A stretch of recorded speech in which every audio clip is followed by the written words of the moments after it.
Hello everybody, welcome to another round of Modern Rehab. Hashtag Steve Dahl on Simic Merfolk Control. That is what I have called it. It's probably not what he calls it. And he's up against Nick Urban on, quote, Mono Red Saga Burn.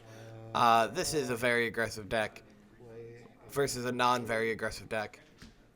I don't remember the name of all the cards in Steve's deck, but I do remember their effects. So we'll get to that as we get there.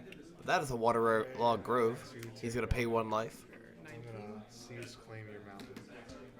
And we're going to turn that mountain into an island. He's going to pass the turn. Yeah, so Nick's deck, if you just take good red aggro cards and mix Urza's Saga, it's basically what you got.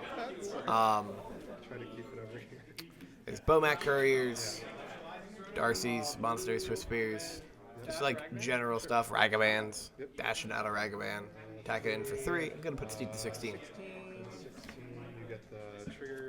It's a pretty cool list. He had told me last week that this is what he was going to play, and then I had kind of forgotten about it, not going to lie to you.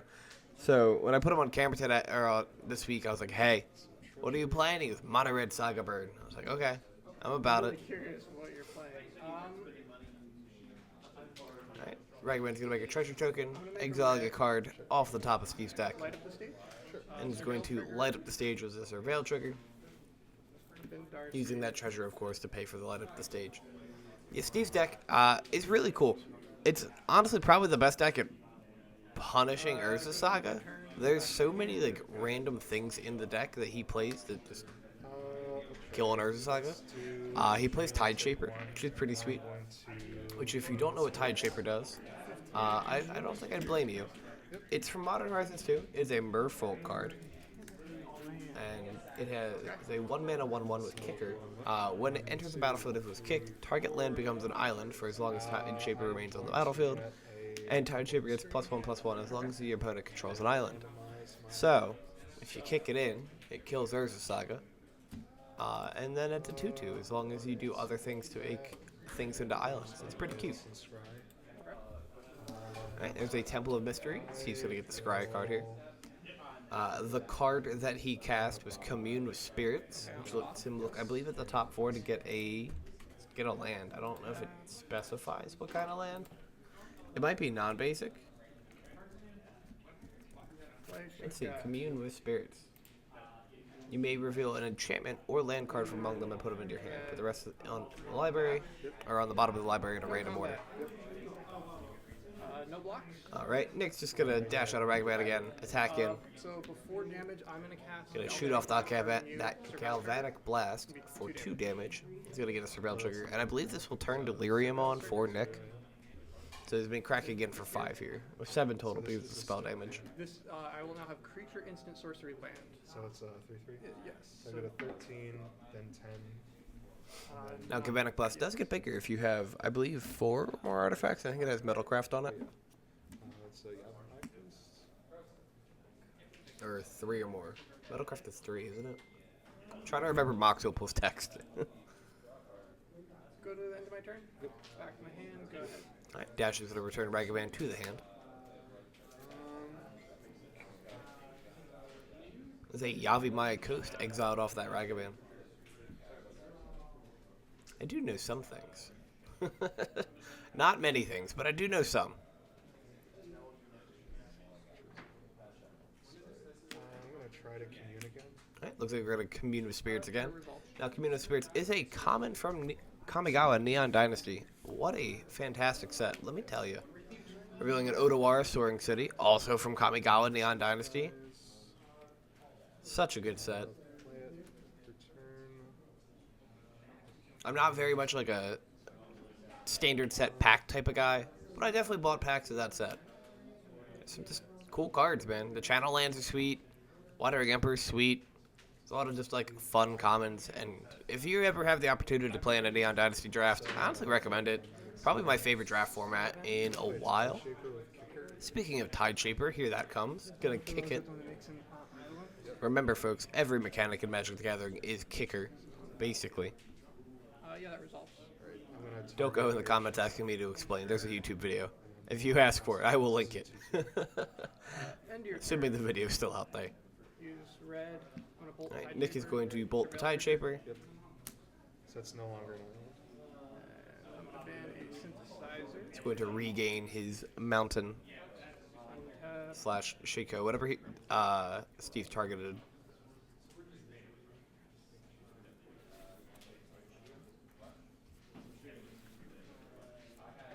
Cast synthesizer. All right, gonna play out an experimental synthesizer.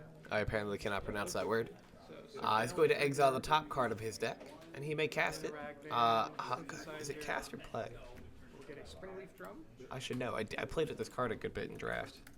Also from Kamigawa Neon Dynasty. Cast Saga. Play a Saga. When it enters or leaves the battlefield, exile the top card of your library. Until end of turn, you may play that card. 3. And then it has this 2 and a red, sack it, create a 2/2 samurai with vigilance, which I doubt Nick is going to be doing. Shrapnel Blast. But- You. Yep, Sacrifice that's it. Yep, he's going to attack in for 3. He's going to shrapnel blast, sack the synthesizer, and that is going to be game 1 going to Nick Urban. We'll be right back with game 2 in just a second, folks.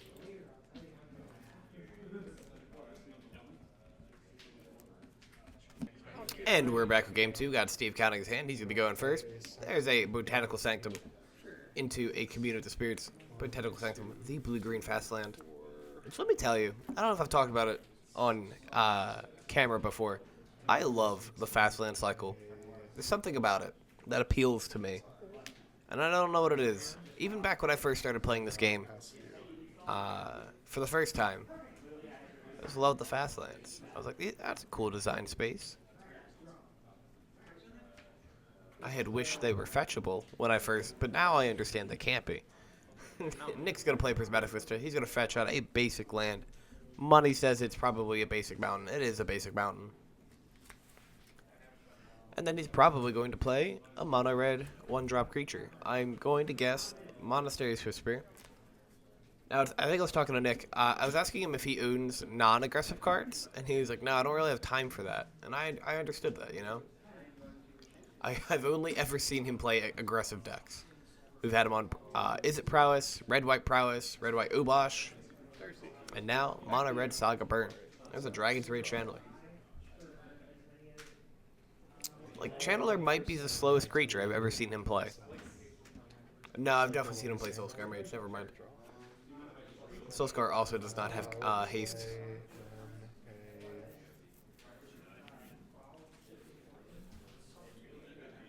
Forests, and I'm gonna play a Root Maze.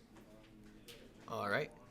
2 mana. I forget the name of this card, but the effect is lands and artifacts enter the battlefield tapped.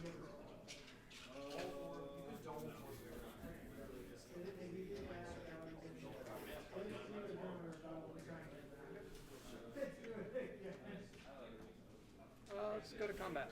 Sure. Take 1. Just 1. 19.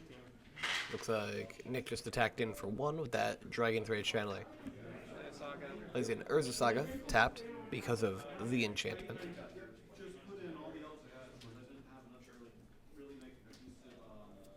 Springleaf Drum. Sure. Surveil Trigger. Sure.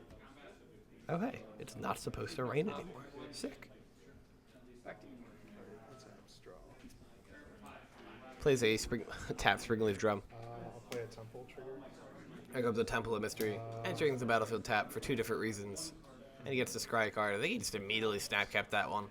I will keep that on top, and I will pass to you. Alright. Passes, Nick gets to untap. A Tide Shaper would have been really good right there.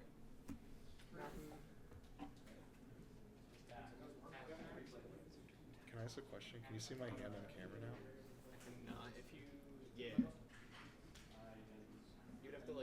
I think Steve is trying to show the... Yeah, I remember this now. He's like showing the camera his hand, his triple Karn hand. Go to combat. Yeah. Just attacking in for 1 again. Be 1.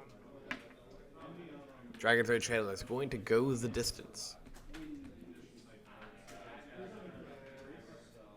Play Darcy. Plays out another Channeler, passes the turn. Still has the ability to make a construct because of Springleaf Drum. Draw. So, pretty good spot. Pretty good spot. Can Can I read the Saga? Plays, I believe, a tapped Yavimaya Coast, Two. which is really weird watching lands that are supposed to come in active come in tapped. Because I think I was sitting at the computer and I was looking over and I was like, why is that tapped? Forgot about the enchantment. Alright, yeah, thank you. That was spring.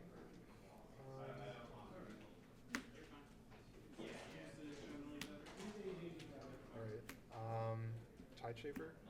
Right. 2 mana is going to kick a Tide Shaper. Going to target the Urza Saga to make it into an island, which will then kill the Urza Saga. Yeah, so I'll target the Saga. So I'm gonna make a construct in response. Yep. I wonder if Steve plays Spreading Seas. Construct. This will die. I mean, 2 mana, it's an enchantment, so it's findable with the commune. And that Draws a card. Yes. A construct enters tapped.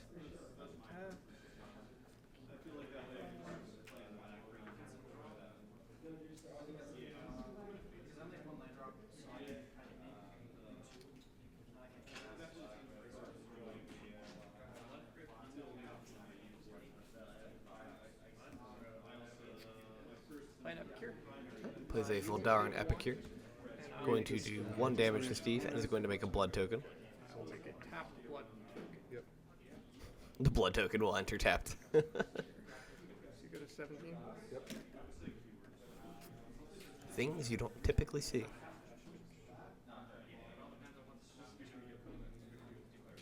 Make a Going to red use the Springleaf Drum to tap that Voldaren Epicure to produce a mana. courier. Plays out a Bomat Courier.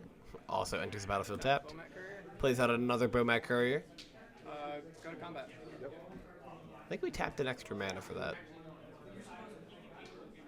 So these are Going They're to both 1/1. crack in with an attack here. That construct is currently a 5/5. 1, 2, 3, 4, 5. Yeah, I'll take 6.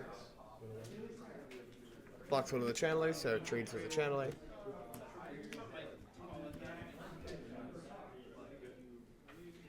Back to you. Draw. Play a card. Plays out a Karn, the Great Creator here. I'm gonna wish. Down ticks. Gotta consult the sideboard, see what we're gonna wish for. I'm interested to see what the new Karn does in Dominaria United. I wonder if they break it. Oh yeah. Will it be strong or will it be mediocre? So when they swing, I would exile a card, and then if I sacrifice it, discard, get the What CMC Karn do we not have? Do we have a 3 mana Karn? Let's not get a 3 mana Karn. 5? 5 is probably doable. I think Scion of Urza is 4. KGC is 4. Liberated is 7. I think there's... Are those the only Karn walkers? There's Karn Silver Golem, but it's also a 4 mana creature. It's a 1/1. This is Yeah, so I think they could like realistically do 3, 5, or 6. So all 1/1. I think I'd rather see 5 than I would... I mean, I definitely would rather see 5 than I would 3. Alright, gonna wish for an Ensnaring Bridge here. I will steal.